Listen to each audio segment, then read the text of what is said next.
Hey guys, it's Cynical Who, and welcome back to another video. So today I'm here with Max again, and we're going to be talking about the newly aired episode of Doctor Who, Praxeus. Now, I've just joined the call with Max, and he doesn't sound that happy, so I'm going to let him say what he thinks.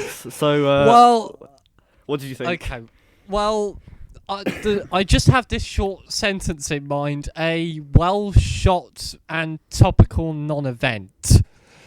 Okay. That's my insight at the moment. I suppose in some way it's a bit of a shame that these are initial reactions because I feel like your thoughts do need time to grow. But I suppose, yeah, we'll talk about it after Series 12. We can do a retrospective, so that's fine. But at the moment, I just think it was very well shot. I think the director did a good job. But I mean, you were saying before, this episode will be a bit of a non-event, especially after the events of last week. It probably won't add anything to the plot arc. But I was thinking, oh no, Pete McTeague's writing it, and Kablam was alright last series, and it's also been co-written by Chris Chibnall, like last episode, so maybe it will contribute more to the plot arc. And they were being quite coy, so maybe there's an actual villain coming back. And I was kind of waiting for this big twist or this big reveal that never came. I was waiting for the Sea Devils. Yeah. That's what I thought it was going to be, but... The Autons get a reference, but that's about it. The story is... I mean, it moves at this very slow pace. I was just kind of spending the whole thing going, right, come on, just get on with it. You've got this big twist coming. You know, just reveal it. Just spill the beans. What's happening? I feel like in the event, maybe there isn't... getting used to the whole, like, last week, there was, like, two sort of big reveals or twists in it, and we're just not used to this standard episode. You could say, you know, it had a lot to live up to, but even so, there was just not a lot really happened.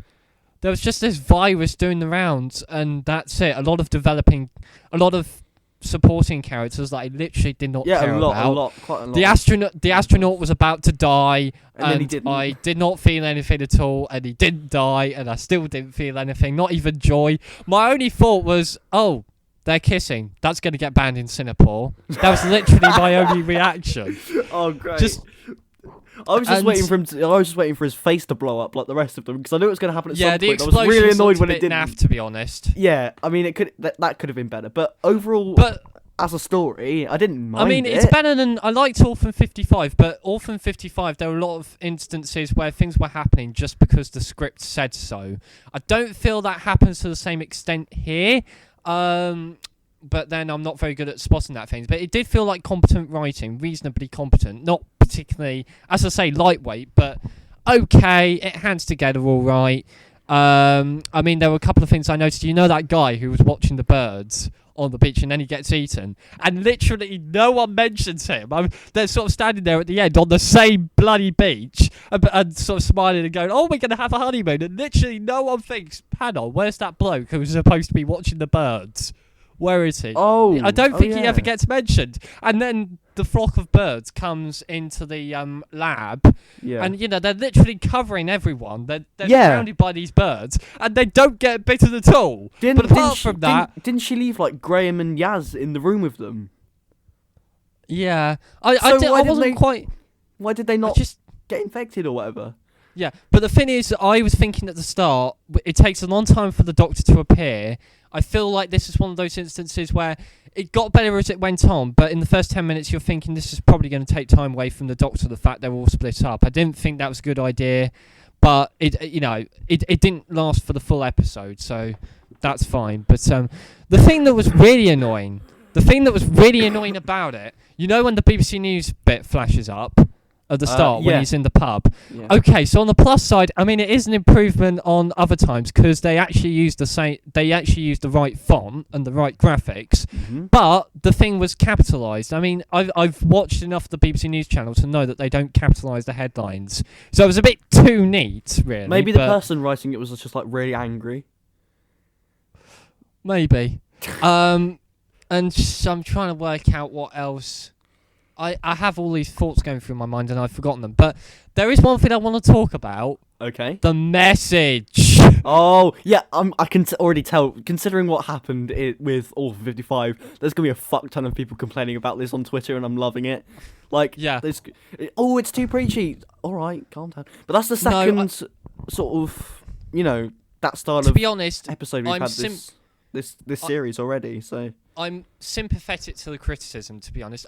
It's not as bad as Orphan 55 because with Orphan 55 it was the big finish, but it's literally just this whole. You feel like they were like, okay, we wanted to talk about plastic pollution. Okay, so let's just wedge that into the story, and it's not really. You feel like there are so many different, better ways they could have told the story much more intelligently, and. Yeah, it just feels very patronising, the dialogue, the way the Doctor is. I've talked about this before, sort of talking down. Oh, humans, I mean, Sylvester McCoy could be like that sometimes. It's that debate, because the thing is, Doctor Who has done that for quite a while, the preachy politics. The Green Death is one big example. As I mentioned in my other video, which you can go and check out. But I was talking about that the other day, of course, and I just, looking at the dialogue of Joe, I've not seen the Green Death. It's on my bucket list of I thought you bought it. Watch. What? I thought you got the special edition. No, I've got the Seeds of Death, not the Green Death. A completely different story. Oh, okay. But it's just a bit where Joe Grant's saying, "Oh, it's time to, get rid of the bulldozer and build a construction site," or whatever it is she says. And I just think, okay, so Doctor Who's done this preachy stuff for years. That doesn't mean it's a good thing. Is it bad though? Is it bad? I mean, Invasion of the Dinosaurs had it as well, and. Well, I mean, I'm all for it, but it just needs to... Not be as on the nose. Yeah, allow us to enjoy the story and pick up our own interpretations from it and take it how we want without sort of being too on the nose. Because I don't think... The thing is, you can think as a writer, oh, I'm going to change the world and educate people. But to be honest, you don't really change anything. You say, oh, we need to do something about this, but it doesn't change anything. Yeah, but I think with the Green Death, that was like about a minute of dialogue within a 6-part story, which is fantastic. It is a similar story with Praxeus. Don't get me wrong. Yeah, of course. But in Orphan 55, it was sort of they did it right at the end, and it was a bit ham-fisted, and it's going to leave a bit of a bitter taste in your mouth at the end of the episode, rather than it was used a bit more as a plot device in this story, I think. Yeah. But even so, it kind of feels wedged in. It didn't feel like it... I don't know if it added a lot, but... Well, it was just sort of an exposition, wasn't it? Yeah, but then that's something that... the two things Chibnall and Lear has done very well. Exposition and supporting characters you don't care much about. With... Yeah. I found that's a bit... I was reading in DWM about it earlier, the preview, and when I heard it was going to be like a vlogger, I thought, no. Yeah, I thought as well. And she was annoying. I didn't like her that much. She was quite annoying. Yeah, the thing about the bit where they're shooting on the smartphone, they put it on a smartphone filter and try too hard to make it look like it was shot on the smartphone rather than just presenting footage that had been shot on the smartphone, which I feel would have been a bit more intelligent, but... So yeah, not a fantastic episode, but would you say it's not disastrous, but it's not fantastic. Would you say it's the worst of the series? No, I feel like I would watch it again. Well, what would you say the worst is? I would say at the moment it's either Orphan 55 or Nikola Tesla. Okay. I don't know. I enjoyed Orphan 55 more than Nikola Tesla because of its feeling, its atmosphere, but. Yeah, whereas Nikola Tesla was just a bit... I mean, it had some good ideas, but was a bit beige. Well, I mean, considering at this point in Series 11 we were at Demons of the Punjab and it had been a bit of a rocky start, and considering this is... Saranga Conundrum, I went away feeling fuming, and my dad asked me if Chris Chibnall was on psychotropic drugs. We haven't had a moment quite like that, but every episode he's been going, oh, this is a rip-off of Aliens. Oh, this is a rip-off of Prometheus. Yeah, well, that's your dad, isn't it? Sorry? Well, that's your dad, isn't it? Yeah. But it's just, this series, there hasn't been... In terms of originality, it isn't great. It hands... in terms of writing, it hands together better than Series 11 to a certain extent. It's like I was watching Stu Bagfall's review of Spyfall, and he picked out... Did you watch it? I have watched it. I can't remember. I remember some brief details about what he said, and I kind of remember agreeing with it. And he's not alone in saying that the stuff about technology was a missed opportunity, because, again, it was sort of wedged in. Yeah, but a lot of what was in that episode was all just... It had all been done before. Yeah, and like Stu Bagfall says, it is at least things that worked before, and it kind of works as nostalgia baiting. Yeah. But I prefer ideas that are good and that that aren't so blatantly ripped off. And something else that Stu Bagwell said in his recent review of Fugitive of the Jadoon is he was a bit concerned that the fan service was going too far. Yeah. Especially with Captain Jack, it's kind of fan service for fan service's sake, and it doesn't add much to the story. It's just there to make the retcon easier to swallow, as some people, such as Clownfish TV, have pointed out. And it's a bit of a difficult balancing act. You're at the point now where you can't... I mean, Russ T. Davies managed it in 2005, but there are two different camps. You've got casual viewers and the die-hard fans, and you can't really bring the two together. You're at that point now, which, no matter how hard you try, you can't unite them, which is a shame, but, you can't serve one group without irritating the other. And with this series, or if you're Stephen Moffat, you can piss off both of them. Well done, mate. I don't know. He didn't piss me off. See Twice Upon a Time, if you want a reference point for that. No, not shit. Twice Upon a Time. He was forced into writing Twice Upon a Time by the bourgeoisie. And it fucking shows. It's he has written some good episodes. His best ones were before he became showrunner, but I do like some of the stuff he did when he was showrunner. As and you'll see in my upcoming video, my top 10 new series. And he is a better showrunner than Chris Chibnall. I personally think that's only my opinion, but if you but Chris Chibnall isn't taking on multiple roles at the same time, is he? Moffat was doing everything. As Stu Bagwell points out, he's not a visionary. He writes to a brief, and Terence Dix, when he was script editor, God rest his soul, he self-deprecatingly said that his role was to make sure that the test card didn't go out instead of Doctor Who. His job was getting the programme on screen, and it's a bit of a understatement, an oversimplification of things, but I feel like that's what Chibnall is doing. I don't know.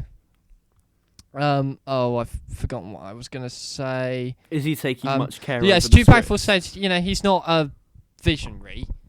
He writes to a brief, and it's something that will satisfy audiences and will be reliable in terms of viewing figures.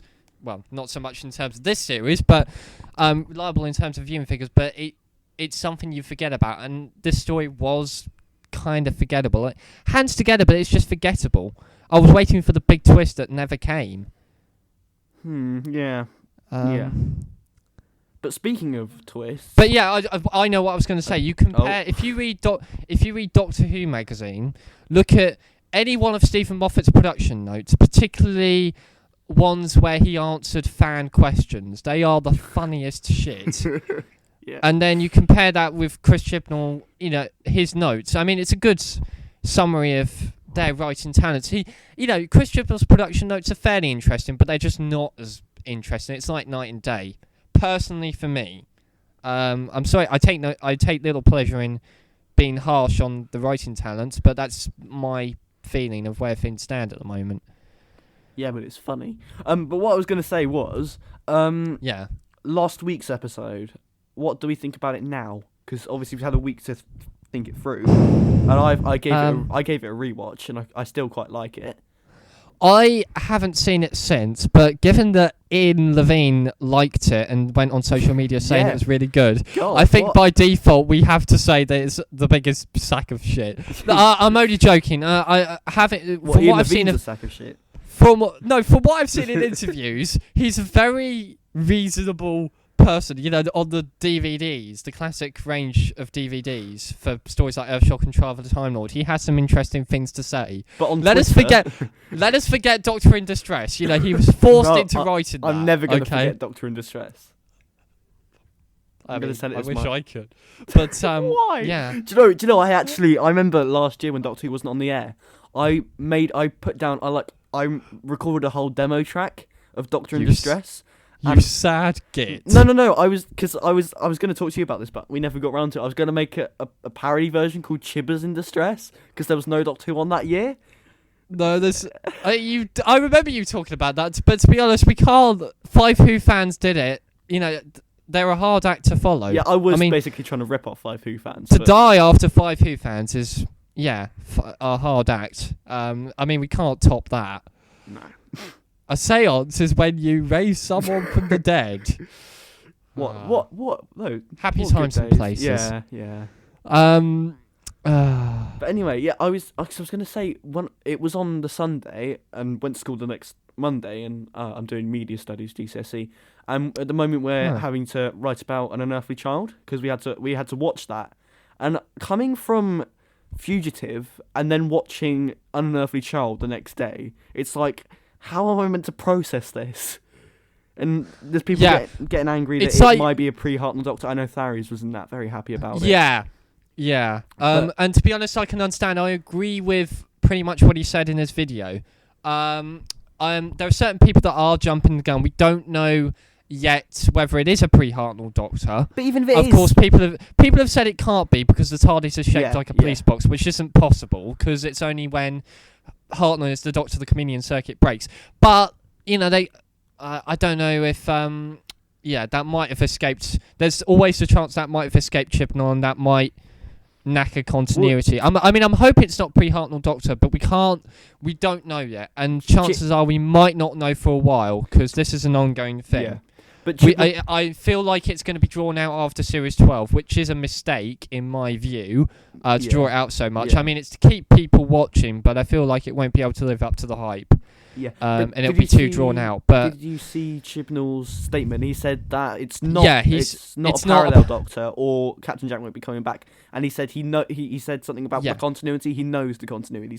He's not messed anything up. Well, I'm hoping that there's a clever explanation for this, and I'm hoping that it's a good one that we've not heard before that doesn't knacker the continuity or create any more confusion. I hope it's not a rip-off of the next Doctor or the Day of the Doctor. That's my view on it. And as for Captain Jack not being in the rest of Series 12, I mean, showrunners have been known to lie, but I mean, Stephen Moffat certainly did that. He had to deny the Master was coming back, and then we had Missy. And Clara, but God. He said, and apparently he was spotted filming more, because he only spent the one day at Gloucester Cathedral, and apparently he did do more days filming. And people are saying he's going to be in the special. And also, incidentally, Faris has... if you check out Faris' channel, if you want to, he's done a video on apparently someone else who's coming back in the New Year's special, but I won't say who it is because it's supposed to be a secret and it's not supposed to have gotten out now, and also spoilers, and, you know, check that at your own leisure. Even though it isn't the title and the thumbnail, but oh well. Okay, so two things I wanted to mention. The one thing is people getting angry about the past Doctors before William Hartnell. Well, this has been a concept for ages, although never confirmed. Think back to the Brain of Morbius. I'm pretty sure there's a whole set of regenerations. I spoke about that on Tharies' Discord server, and someone said that it wasn't, but I'm still not sure. I haven't watched that story in years. So that needs explaining. The Valiard also needs explaining. Oh, actually, that's quite interesting. Yesterday, you may have seen my artwork video for Fugitive. When I was doing that, I was listening to Big Finish at the same time, and I listened to a story, The Trial of the Valiard. Yeah. And it gives a bit more context on the whole regeneration thing. It's quite some interesting. It's not particularly relevant, but if you want to listen to it, it's pretty good. But the other thing I wanted to mention was a theory about the Master. Now, I don't like to do all these theories about, you know, the Roof Doctor. A lot of people are doing it at the moment, but I'm wanting to wait until, you know, we get context. But essentially, I watched Spyfall the other day, and this might just be you know, again, being a conspiracy freak or whatever. But he says to her, it's when they're on the top of the tower, he says to her, "How's it feel, Doctor, to be a fugitive in time?" So does this beg the question that maybe he knows about this? Is he potentially the parallel? You know, is he from the same universe, whatever that Ruth is, or whatever? You know, is he a different Master? You know, are you asking me this question? Just everyone in general. I mean, what do you think? Well, I'm the only person in the room, though. We're not even in the same room. Well, no, that's the point. We're doing this over a non-distance, but I don't know. All I think, I'm interested to see where they go with it, but I do agree with people to do it before Hartnell would unnecessarily knacker continuity, not for the better, and it would kind of undermine everything, and I can see why people would be peed off by it, because it is a bit of an insult to people like William Hartnell, and it also, there's this whole universe of continuity. There's not just the TV series, there's the Big Finish and comic strips and so on, and you've got to fit in with all of that, and it's like Clownfish TV said. Imagine if you'd spent 50 years watching the show, learning everything there was to learn about continuity and the expanded universe, and then suddenly it all gets chucked out the window, and it's like, oh no, it's worthless now. I feel like and Moffat has already done that too much. And it does make it difficult for future showrunners to put their own take on the show as well. Yeah. Don't shit on what Verity Lambert set up. Yeah. Because and also and it's, I feel like similar story incidentally with the I call it the Gallifreyan U-turn that they've done this series. Because it does undermine the Day of the Doctor a little bit. I'm going to be watching it on repeats. And it's like, I remember in the cinema watching it, and it was such a joyful moment, and it was such a Doctorish, it was a definition of the Doctor that he doesn't blow up Gallifrey. I mean, part of me likes that the Doctor's been forced into this position, and that causes the character to become darker. But even so, there is an element of Gallifrey's been destroyed. No, it hasn't. Yes, it has. No, it hasn't. Yes, it has. No, it hasn't. Yes, it has, etc. And it looks a bit unstable. You know how when people moan about the Conservative Party doing U-turns. Sorry to get political, but but the actual episode itself, Praxeus. Yeah, that's what this video was about, wasn't it? Yeah, I can't remember it at all. Yeah, I mean, and really it was probably the most average episode of this series, maybe of ever.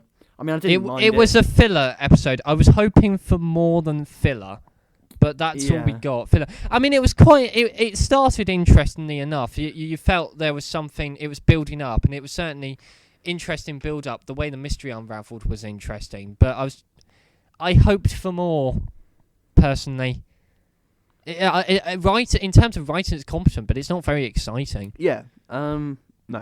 Which is kind of how I'd sum up a lot of last two series of Doctor Who, because I'm a snob like also, that. can I? This might just be me. Just drawing parallels for no reason. But are they on a tight budget here? Because I noticed a few of the things might have been from Orphan 55 reused. For instance, I didn't notice that, but there was the set where he was on the sort of chair thing and they were drugging him.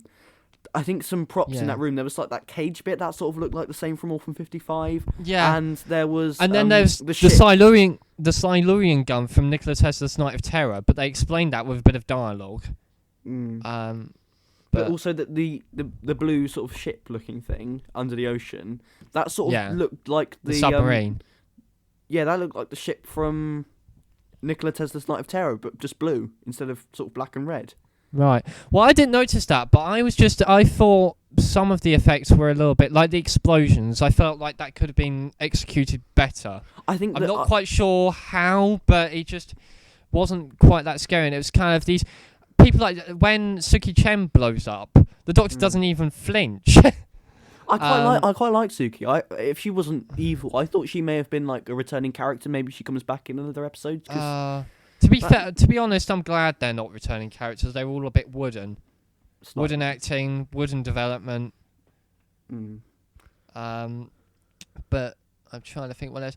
Yeah, the CGI was a little bit. On the one hand, they did go to South Africa to film it. Yeah, I was reading about that because my mum apparently one of the sets blew into the sea when they were filming it. Yeah, but my mum actually said while they were on the beach, she was like, "Oh, that's a beach in Wales." And immediately, I just thought, well, that was worth going to South Africa to film it. If people still think it's a beach in bloody Wales. Looks quite sunny for Wales, but even so, it looks, But another thing I noticed is that it was filmed nicely. Like you said, the direction was good and the cinematography was good. But it was the same person who did part 1 of Spyfall. Yeah. But the colour grading was not great. It's a bit worn. The scene when they were in the hospital and some other bits, it all looked very green. Weirdly, all the shadows were all quite green. The dark tones were quite green. And it sort of looked quite crap. Well, there are certain things that are starting to grate on me. There are 3 things. One is something we've alluded to already, which is the companions. 3 is too many, but I've heard rumours that one of them gets dealt with in a few weeks' time. Oh, great. Possibly. So that's fine, but it kind of takes time away from the Doctor. I'd like to see the Doctor with just one companion for one series. I would like to see... To be honest, I worry that they're just going to be 3 companions for the whole of Jodie Whittaker's run, and I just think that's a huge mistake. I like the bits with just Jodie and Ryan. I think that was good. Yeah, Tosin Cole makes a good companion on his own. Yeah. Or Bradley Walsh, but it's just I don't mind 3 of them for one series or maybe 2, but if they don't get rid of 1 or 2, then it's gonna. I feel like it will suffer. I would like to see Jodie Whittaker with 1 companion. The third thing, Jodie Whittaker did great on me slightly, at least on the start. I do agree to a certain extent with what Farry said in his video early in the week, ranking doctors from worst to best, and I take little pleasure in saying that, but I don't know, it does seem a bit amateurish. She has a line where she says, "I'm the backup," and I couldn't help but chuckle at the irony of that, because it does feel a bit amateurish, to be honest. And her first line, "Hey, need some help over here," and the whole children's entertainer thing. I gave her a chance, but it's just the line in Spyfall. Oh, what about livers? I hope it's not a liver. What are you doing in my liver? It's such a cringe-worthy joke because of the way it's written and the way it's performed. Both of those things are wrong, to be honest. And I'd like to say that.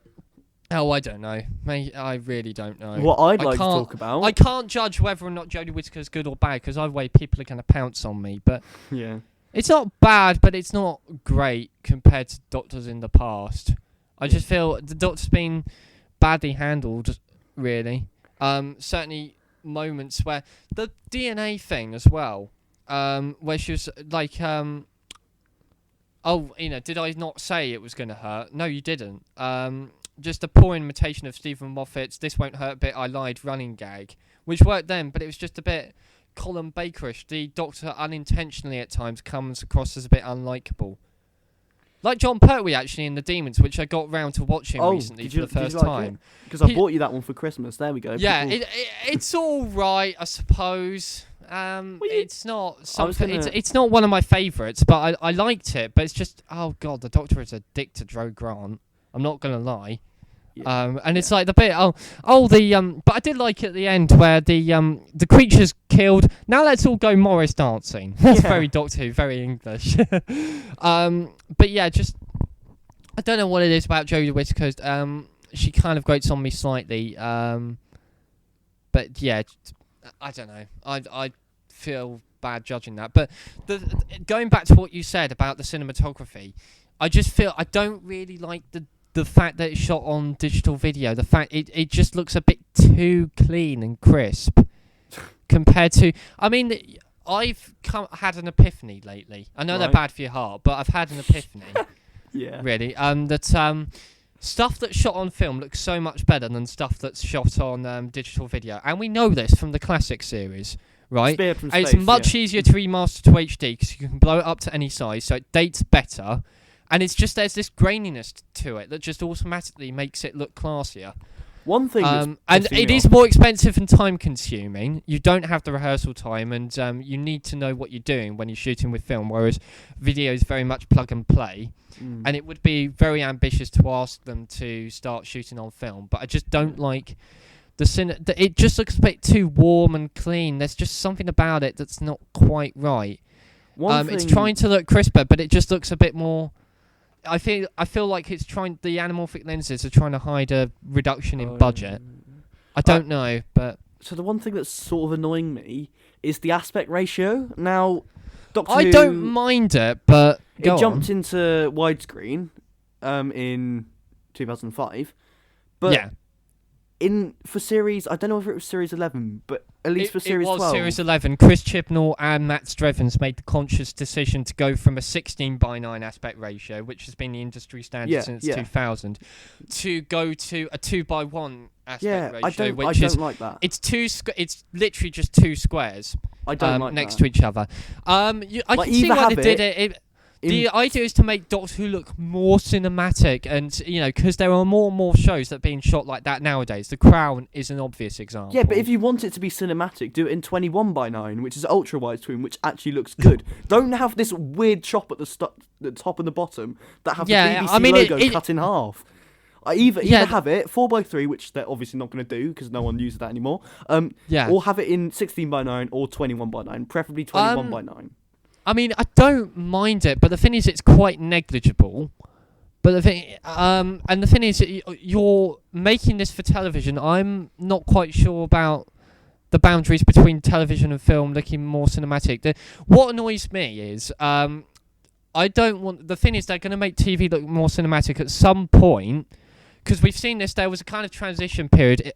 Television used to be 4:3, and then you had a few years where some programs were being made in widescreen and transmitted as such with black bars, I think. And then at some point they just said, right, we're just going to have all the presentation and all the programs done in 60:9, the industry standard. So everyone... And the TV started being made wider.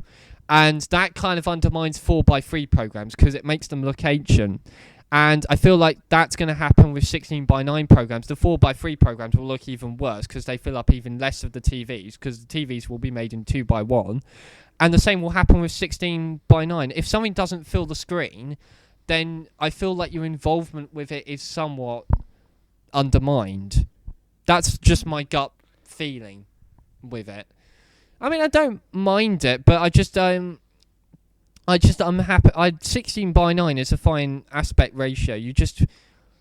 I'm glad they don't make it in 4:3 anymore, because the details you miss with 16:9, a wide aspect ratio allows you to do a lot more. But as I say, this ratio is so similar to 16:9. All it is just a couple of black bars at the top and bottom, which... Yeah, it might fool you into thinking it's more cinematic, but it's just a bit like a pseudo 3D filter effect. It's not quite the real thing. Also, we've been rambling for about half an hour, so I wanted to talk about the next time trailer for Can You Hear Me, which I'm quite excited about because it looked pretty good. So what did you think about the trailer? I'm just hoping it's alright. It seems like it's going to add something to the plot arc, because it's something coming for the Doctor, having had a look at the plot, which has been released, the synopsis, that is. I'm excited to see if the Shakri are coming back, because that man, he looks quite Shakri-ish. What are they from again? The Power of Three, a Chris Chibnall story. I always thought that the Shakri could have been, if ever a villain was to come back, the Shakri would be interesting. But then I feel quite nostalgic towards the Power of Three. I used to watch that to death. So I'm not a complete Chris Chibnall hater. He's all right for doing middle-of-the-run stories, but I don't know, maybe it's me getting older and more susceptible to these things and more cynical and all the rest of it. But I feel like it's just their usual... They're being very coy. Like with this week, I feel like they're being coy, and I'm thinking, oh, what's the big twist? What's going to happen with this series? Is something big going to happen with this episode? And they're just going to disappoint us, and it'll be a big non-event.